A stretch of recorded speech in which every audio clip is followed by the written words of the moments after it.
سلطان طغرل نے سلیمان اور الپرسلان کو اپنی طرف بلایا تھا، اور اس قصے کے آغاز میں ہم دیکھتے ہیں کہ الپرسلان اور سلیمان سلجوقی محل میں داخل ہوتے ہیں تو سپاہی آ کر سلطان طغرل کو بتاتے ہیں۔ تو اس کے بعد سلطان طغرل کہتا ہے کہ ان دونوں کو اندر آنے دو۔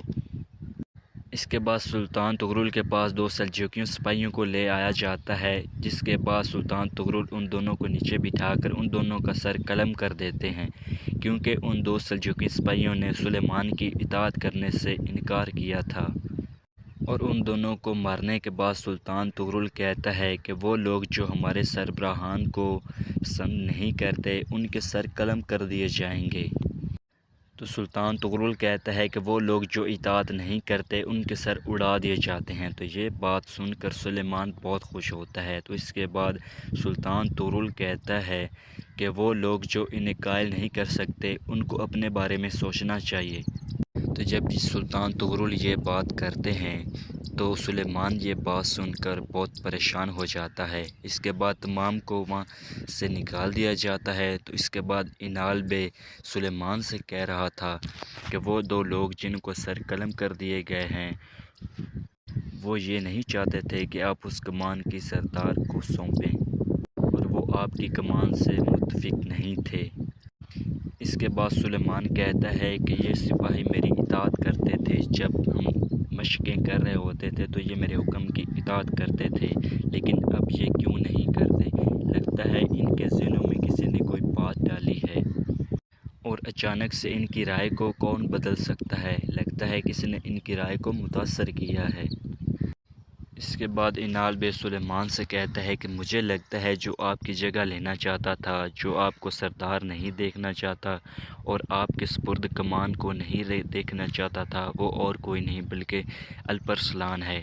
تو اس کے بعد انال بے وہاں سے چلا جاتا ہے۔ تو اس کے بعد سلیمان الپرسلان کے پاس آتا ہے اور اس سے کہتا ہے، اس کے بعد سلیمان الپرسلان کے پاس آ کر کہتا ہے کہ تم نے پہلے ہی میری جگہ کی بھیک مانگی تھی ہمارے سلطان طغرل کے پاس جا کر۔ جب تمہارا کام نہیں بنا تو اب تم سپاہیوں کو بھڑکانے کی کوشش کر رہے ہو۔ تو اس پر الپرسلان کہتا ہے کہ یہ تم کیا بات کر رہے ہو سلیمان؟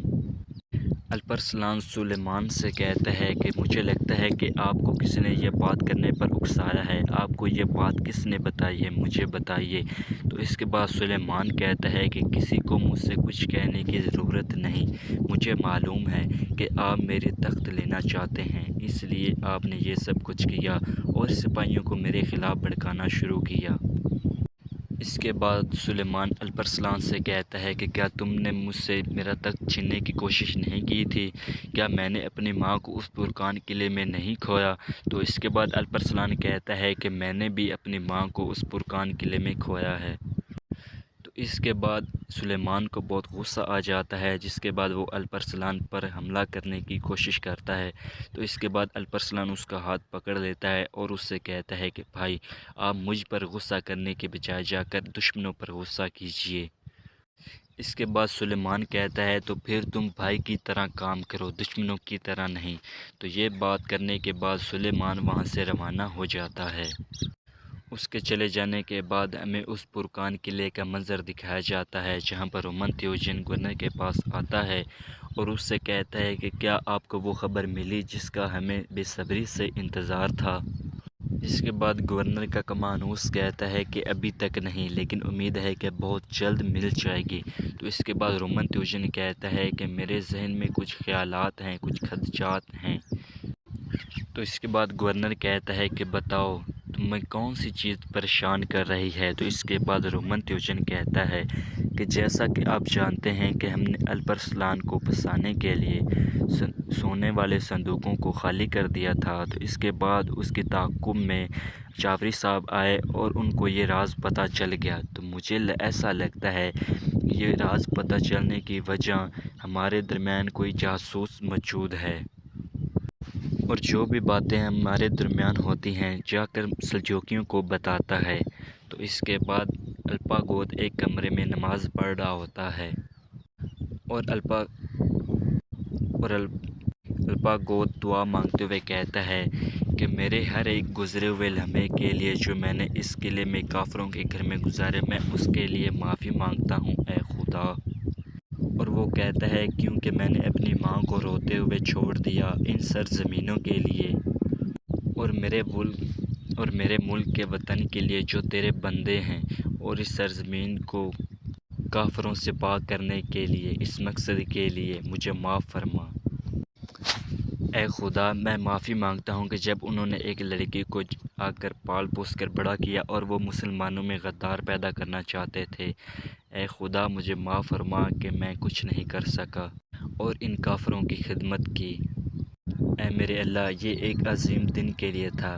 میں اپنے لیے ایک قبر بنا رہا تھا، اس زمین کو اس لیے فتح کر رہے تھے کہ مجھے اس زمین پر قبر نصیب ہو جائے۔ میرے اللہ مجھے معاف فرما۔ کیا مجھ سے کوئی غلطی ہوگی، کیا مجھ سے کوئی کوتاہی ہوگی تو اے اللہ اپنے کرم سے مجھے معاف فرما۔ اور اب وہ دن آ گیا ہے جس کا ہمیں بے صبری سے انتظار تھا، اور ہماری ریاست کی فوج کو فتح عطا میرے اللہ، اس پرکان قلعے کی فتح نصیب فرما میرے اللہ۔ اور کہتا ہے کہ ہمیں اس پرکان قلعے کی فتح میں مدد نصیب عطا فرما جس کا تم نے ہم سے وعدہ کیا تھا۔ تو اتنے میں ایک بارش پائی آتا ہے اور دروازہ کھٹکھٹاتا ہے اور پوچھتا ہے کہ کیا الپاگوت آپ اندر ہیں؟ تو اس کے بعد الپاگوت جواب دیتا ہے کہ جی ہاں، اندر آ جائیں۔ اندر داخل ہوتے ہی سپاہی دیکھتا ہے کہ الپاگوت نیچے بیٹھا ہوتا ہے، تو وہ پوچھتا ہے کہ آپ نیچے بیٹھ کر کیا کر رہے تھے؟ تو اس کے بعد الپاگوت کہتا ہے کہ کیا تم نے دیکھا نہیں، پانی گر گیا تھا اور اسے میں صاف کر رہا ہوں۔ تو اسی کے ساتھ یہ ایپیسوڈ یہیں پر ختم ہو جاتا ہے۔ دوستو، اگر یہ ویڈیو آپ کو اچھی لگی ہو تو ہمارے چینل کو لائک اور سبسکرائب کرنا نہ بھولیے گا۔ بہت بہت شکریہ۔